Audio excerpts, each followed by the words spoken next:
Hello friend, स्वागत है आपका एक बार फिर से आपके अपने लीगल चैनल में। मैं हूं एडवोकेट सनी शर्मा। दोस्तों, आज के इस वीडियो में हम एक ऐसा टॉपिक डिस्कस करने वाले हैं जो आपके हर एक मामले, चाहे वो मेंटेनेंस हो, चाहे डीवी हो, चाहे आपके ऊपर एफआईआर दर्ज हो या आपका डाइवोर्स का केस हो, लड़की पक्ष के द्वारा लिखी ही जाती है। अब मैं बताता हूँ क्या आप सब कनेक्ट कर पाएंगे। हमेशा आपके केस एफआईआर वगैरह में लिखा होता है कि शादी के समय मेरे पिता ने बड़ा चढ़कर अपनी हैसियत से ज़्यादा शादी में खर्चा किया था, और उसके बाद लिखा जाता है कि उन्होंने क्या क्या दिया था। वो तमाम प्रकार की चीज़ें, बहुत लंबी सी लिस्ट होती है। चाहे शादी में सच में दिया हो तब भी लिखा जाता है, थोड़ा सा दिया हो तब भी इतना लिखा जाता है, और ना दिया हो तब भी इतना लिखा जाता है।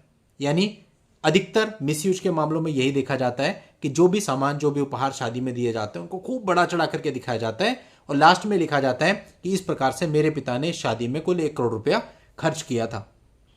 अब दोस्तों, ये एक बात होती है, और कई बार सेटलमेंट के टाइम पे उन लोगों के दिमाग में ही आ जाता है कि हमने 1 करोड़ लिख रखा था, हमें 1 करोड़ मिलेगा, और कह देते हैं हमें तो 1 करोड़ चाहिए।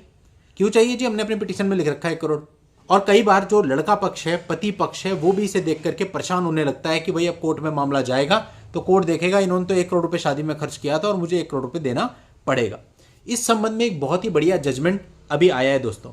वैसे तो मैंने पहले इस पर कई सारे वीडियो बनाए हैं जिनमें मैंने आपको बताया है कि लड़की अगर इस प्रकार से कुछ क्लेम करती है कि मेरा तो इतना पैसा खर्च हो गया था, या फिर इतना हमने सामान जो है आपको विवाह में दिया था, इस प्रकार की चीज़ें वो लिखती है, तो कोर्ट में जब वो जाएगी और इन चीज़ों की डिमांड करेगी कि हमारा तो शादी में 1 करोड़ खर्च हो गया था, 1 करोड़ चाहिए, तो ऐसा कोई भी पैसा कोर्ट नहीं दिलाता है।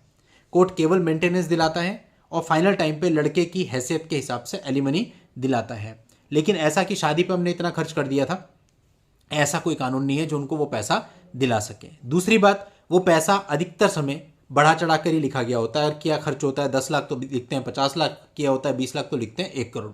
ये बात कोर्ट भी बहुत अच्छे से जानता है। दूसरी बात, इसको जस्टिफाई भी नहीं कर सकते। अब कुछ मामलों में आप लोग की क्वेरी होती है कि इस लड़की वालों ने वो कुछ बिल लगा रखे हैं, एक्चुअल में तो उन्होंने कुछ नहीं दिया था, बाद में उन्होंने बिल बनवा लिए किसी जानने वाले से और वही बिल वहां पे लगा दिए। अब सबसे पहले तो ये बिल आप देखो कि बिल कच्चे हैं या पक्के। हो सकता है किसी जानने वाले से कच्चे बिल बनवा लिए हो, जीएसटी वाले बिल ही ना हो। एक चीज़ तो ये। दूसरी चीज़ ये, अगर उन्होंने पक्के बिल लगा भी रखे हैं तो इससे कोई फर्क नहीं पड़ता, क्योंकि इन बिल से केवल ये साबित होता है कि शादी के समय उन्होंने ये चीज़ें परचेज करी थी। इससे ये साबित नहीं होता कि उन्होंने ये चीज़ें आपको दी थी, या इससे ये भी साबित नहीं होता कि ये चीज़ें आपके पोसेशन में है।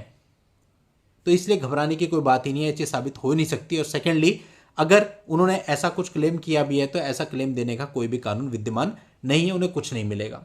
अब इसी में रिसेंटली इलाहाबाद हाईकोर्ट ने एक मामले के अंदर ये कहा कि सामान्यतः शादी के समय जो उपहार दिए जाते हैं उनको दहेज नहीं कहा जा सकता।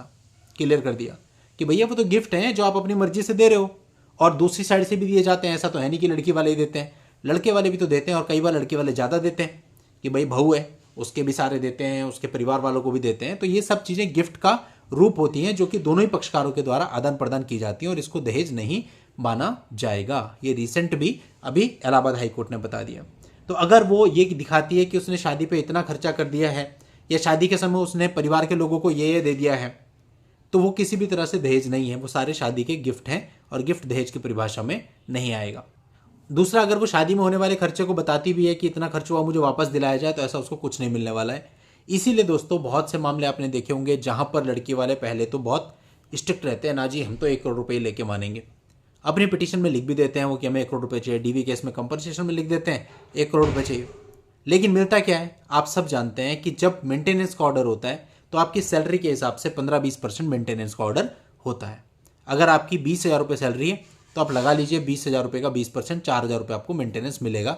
यही आपका मैक्सिमम है, इससे ज़्यादा आपको कुछ नहीं मिलने वाला। अब एक मामला मेरे पास ही था, उसमें लड़की ने बोला मुझे 35 लाख रुपये चाहिए। कोर्ट ने मेंटेनेंस बांधा बाद में जाके 10,000 रुपये महीना। तो हमने कहा अब ये 10,000 रुपये महीना अगर आप लेते रहोगे तो अगले 30 सालों में जाकर के 35 लाख रुपये पूरे होंगे, वो भी तब जब ये आपको इतना मिलते रहे। तो ठीक है, हम आपको 10,000 रुपये देते रहते हैं, आप 10,000 रुपये लेते रहो, और 30 साल के बाद आपकी एज क्या होगी? आज आपके साथ एज 35 है, 30 साल के बाद आपकी एज 65 होगी। आप भी फंसे रहो, हम भी फंसे रहते हैं, कोई दिक्कत नहीं है। तो कहने का ये मतलब है कि पूरी की पूरी लाइफ भी खत्म हो जाएगी ना, तब जाकर के वो पैसा जो आप डिमांड कर रहे हो वो शायद पूरा मिलेगा, वो भी शायद, अगर पति तब तक देता रहा लगातार आपको। तो इसलिए कोई फायदा नहीं है इन चीज़ों में पड़ के। आदमी को लॉजिकल देखना चाहिए। लॉजिकल क्या है कि भाई एक आदमी जो 50-60 हज़ार रुपये की जॉब करता है वो आपको 8-10 लाख रुपए दे सकता है, 12 लाख रुपए दे सकता है खींचतान के। बट अगर आप उसे कह दो मुझे तो 30 लाख चाहिए, 35 लाख चाहिए, तो कहाँ से देगा? वो यही कहेगा ठीक है तुम्हारा जो मेंटेनेंस लग रहा लेते रहो, बाकी मैं कुछ देता ही नहीं। और देखो 5-10 हज़ार रुपये में जीवन तो चलता नहीं है। अब कोर्ट ने ऑर्डर कर दिया उसकी सैलरी के हिसाब से 8 हज़ार रुपये महीना दे दो या 10 हज़ार रुपये महीना दे दो, क्या उसमें सब पूरा हो जाता है? खर्चे चल जाते हैं सारे। और उस 5-10 हज़ार रुपये के लिए हम अपने कीमती साल खराब कर लेते हैं, ये सोच के लड़का सेटलमेंट करेगा। लेकिन लड़का भी अगर अपनी जिद पड़ गया कि ना मैं तो करता नहीं सेटलमेंट, अब जो मर्जी कर लो, चलाते रहो केस, फिर क्या करोगे? फिर तो दोनों पक्षकारों का जीवन बर्बाद है। और कई बार तो मैंने यहाँ तक देखा कि लड़की वालों को 2-3 साल में समझ में आ जाता है, फिर वो कहते हैं निपटा लेते हैं, लेकिन फिर लड़का मना कर देता है, कहता है मैं तो नहीं निपटाऊंगा। अब तुम्हारे बन गए ना 5-6 हज़ार रुपये, लेते रहो 5-6 हज़ार रुपये मुझसे महीने के और चलने दो इसको, मैं निपटाता ही नहीं।